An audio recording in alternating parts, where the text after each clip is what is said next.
Thanks everyone for joining us in the latest installment of Finit's webinar series. We've got an exciting one for you today. My name is Greg Barrett. I'm one of the partners at Finit. If you've been with us before, you know we just like to do a quick intro and then we'll turn it over to our presenters. So we'll go ahead and get started. Okay. So we're here to talk about rolling forecasts. Just quickly, I always like to introduce folks to Finit. If you haven't worked with us before, I know about half the people that join are existing clients, so some of this you're aware of. But kind of what we do around the Oracle EPM products, the easy answer is everything. We work with just about all of the Oracle EPM products, everything you can imagine around them, full projects, a lot of upgrades. That seems to be where there's been a lot of growth the last couple years is upgrades. I think we're closing in on doing over 100 upgrade projects very soon.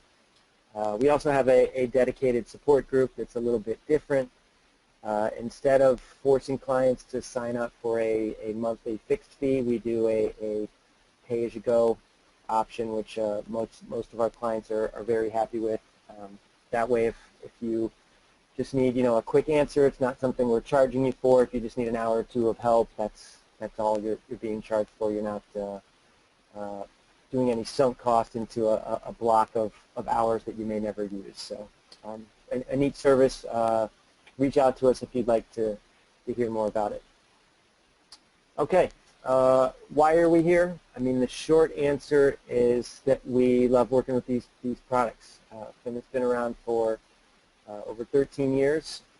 We've developed a really great company that we're proud of, and it all centers around digging into the details of working with these products and coming up with solutions that not just solve problems but just make things better, simpler for our clients. So it's something we really enjoy doing, and it allows us to develop relationships, not just company to company, but individual to individual.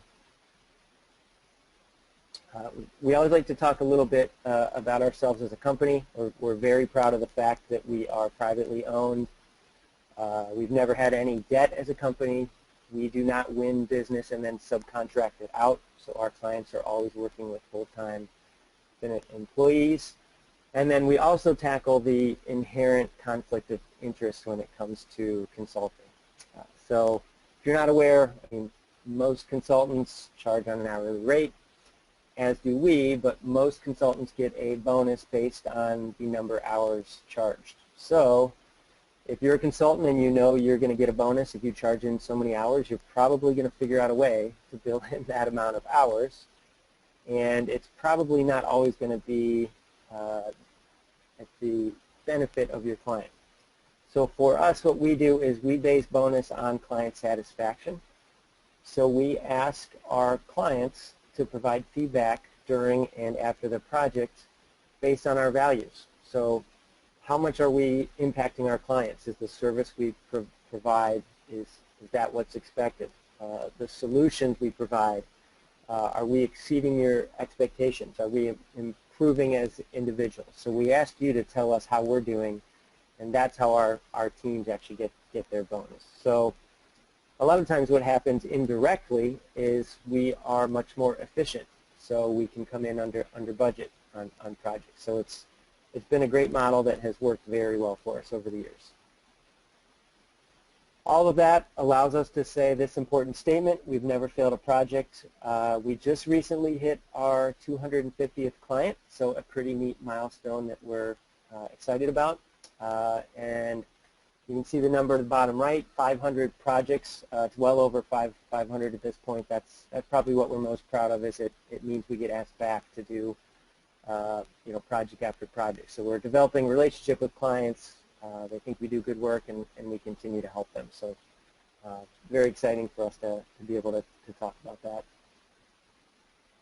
And then just some of our clients, probably many of you on the webinar today are represented up here. And then I also want to just talk about some pretty exciting webinars we've got coming up. We've spent a lot of time in January this year putting more into these webinars, and it was kind of driven on feedback from our clients. telling us that they get a lot out of these webinars. We try and keep it to just 5-10 minutes for the intro, and don't get very salesy on these. We're much more into providing content. So you're going to see today we've got two exciting presenters. This will be their first time presenting for Finit, so we're kind of spreading the wealth and doing a lot more webinars. But we've got a couple exciting ones coming up. Carla's going to be doing driver-based forecasting in 2 weeks. Chris Barbieri and Scott are going to be doing HFM rules, classic versus calc manager the week after that. And then Cindy Eichner, the director of our planning practice, is going to do part 2 of the introduction to Hyperion planning. If you missed part 1, just email us. We can get you the replay. So 3 exciting webinars coming up in February.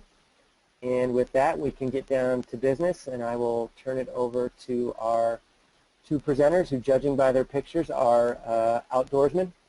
And I'll give it to Justin to get us started off. Thanks, Greg. Hi, everybody. As Greg mentioned, my name is Justin Cooper. I'm a member of the Planning and S-Base team here at Finit.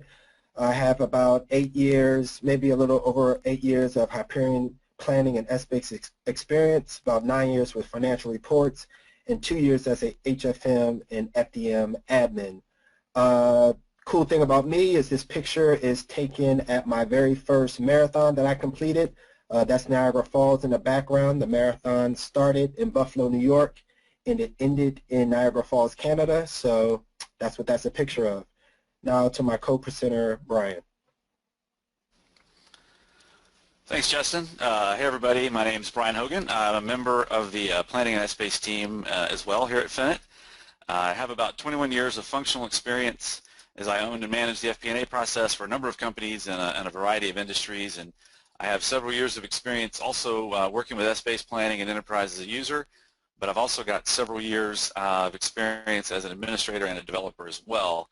And not to be outdone by Justin with his cool Niagara Falls picture, that's a picture of me after I finished ziplining down a volcano in Costa Rica a couple years ago.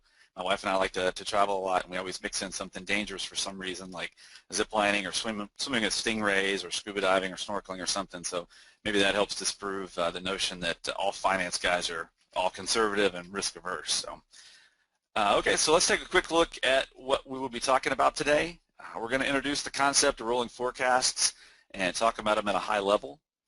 We're also going to see how they compare to the traditional forecast process and some of the benefits that rolling forecasts can offer.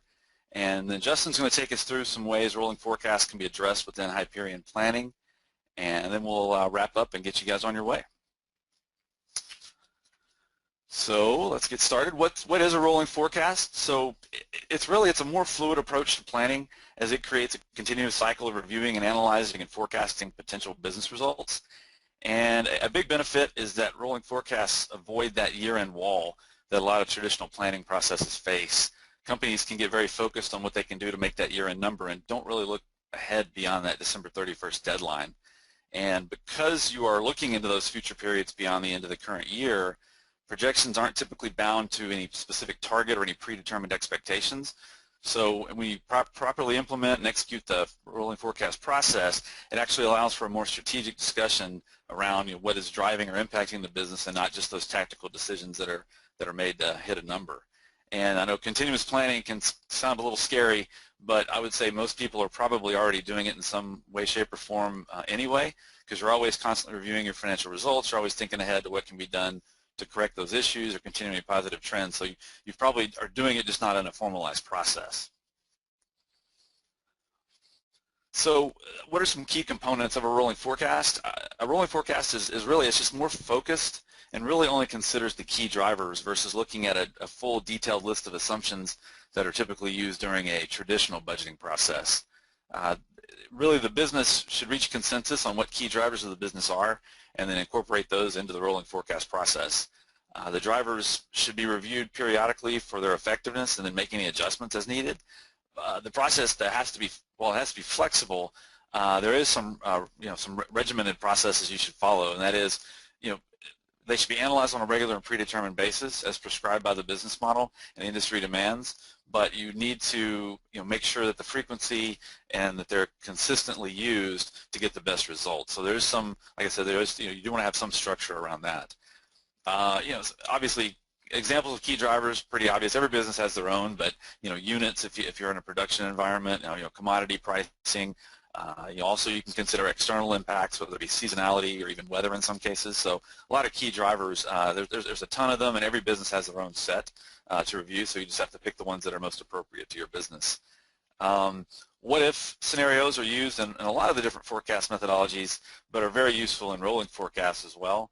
As with other parts of the process, the main difference for a rolling forecast is the type of drivers that are used to adjust and test the different results in the financial what-if modeling. And then also risk and opportunity schedules are also useful in rolling forecasts as well, and they help the what-ifs put in perspective the different impacts on the business. So, I guess overall, the overall point to make is a rolling forecast is not dramatically different than a regular forecast. Really, the biggest differences are the time span that it covers and the level of forecast that it goes to, but also potentially could be the frequency of the forecasting that you're doing. So now I want to highlight some of the key differences between a traditional forecast versus a rolling forecast process.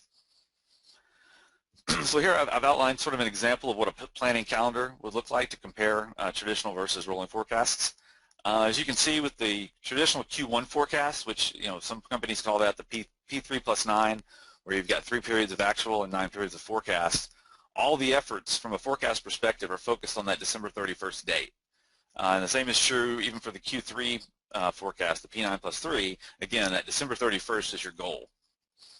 So the difference, if you go down to the rolling forecast, in contrast, you see that it pushes beyond that year end, and it always maintains a fixed number of periods being projected. So in this case, I've shown 12 months. So, and it kind of makes sense and seems reasonable that the best time to think about Q1 of the following year is as soon as your current year Q1 is ended.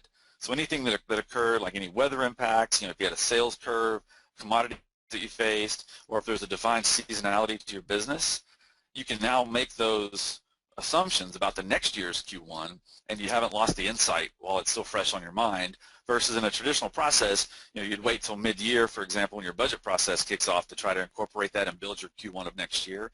So it gives you a chance to sort of do that while it's still fresh on your mind versus waiting till that midpoint of the year. And it's also helpful, this extended deadline, getting beyond that year-end wall, it's also helpful if you've got contractual agreements with suppliers, or if you've got marketing plans, or staffing concerns to meet the demands of the business, things like that. Those items can all be assisted by this extended forecast as well. So it really sort of formalizes the strategic view of the business that a lot of these other departments like marketing and purchasing, they're already considering some of these things for the following year, and this just sort of formalizes that into an actual company forecast. So this table highlights some of the key differences between a traditional process and a rolling forecast process. So again, as I said, the year-end wall comment, it really just looks at that current fiscal year, has that wall where your planning and really more importantly your strategic decision-making sort of ends. The rolling forecast, always adds a new period to the end of the forecast cycle as each month passes, so you're always looking at fixed number of months into the future. Next, budgets tend to be very fixed in nature, or at least they should be. Usually the budget is not updated and becomes that line in the sand at the beginning of a fiscal year. And I've actually, in my past, I've had many executives joke about budgets that they're out of date, the minute they're published. So, then you use forecasts to update those assumptions from the budget throughout the year. And really, in all actuality, a budget is not really a management tool per se to operate your business. Many times that traditional budget process can be approached by business leaders as a spreadsheet exercise versus a true strategic management exercise. But a rolling forecast, because you're constantly updating it each month to incorporate the latest known information, it affects your forecast but also allows for more real-time decision making. So it's definitely much more effective. But one thing about a rolling forecast is it shouldn't be a measurement exercise or a gap closure discussion, because again, that's sort of the traditional process where you're trying to get to that year end to close that gap, and the rolling forecast really shouldn't be a part of that discussion. The amount of time that it takes to develop a traditional budget, it can be many weeks or months of man hours and a lot of resource to develop it, and it makes that budget process an annual event. Everything kind of shuts down for those 2 or 3 months while you're in the middle of the budget process, and a lot of work goes into making that happen. And then as you go through the year and do forecasts, they focus on updates to those budget assumptions, and it requires a significant amount of effort sometimes to reconcile back to the budget and update it looking forward to year end and always going to that year end wall. Whereas a rolling forecast, it can be accomplished more quickly, and really it can take just a couple of days to develop that rolling forecast once you've sort of established the process and agree upon the key drivers, and then also the process that you use to update those drivers. And really it should take less time to update it, just because you're not doing a full reforecast of all the assumptions. You're just focused on those key drivers again. Obviously, the traditional process, it's usually at a lower level. You've got a lot of factors, looking at even in some cases cost center and GL account levels, trying to do forecasts. Whereas again, that rolling forecast is really just focused on those key drivers. Once you have those few drivers in place that drive the bulk of your profitability, that's what you just focus on during that rolling forecast process. And I guess finally, the traditional process, you've got those specific targets that you're trying to achieve, and those are usually negotiated during the budget process. So when you're building your budget, during the middle of the year for the following year, you negotiate those targets and try to get that number and massage it to get to the number that you want it to be. And what happens in a lot of cases is that you have some sandbagging, or to try to get those numbers where you want them, because a lot of times they're tied to annual compensation planning. Whereas a rolling forecast really is a more flexible tool. It should allow for ranges of outcomes and really focus on that uncertainty that the organization may face. And so it really focuses on the what ifs and the risk and opportunity schedules. And again, since it's updated more frequently, it's definitely more of a management tool, and will help facilitate appropriate strategic discussions around that information.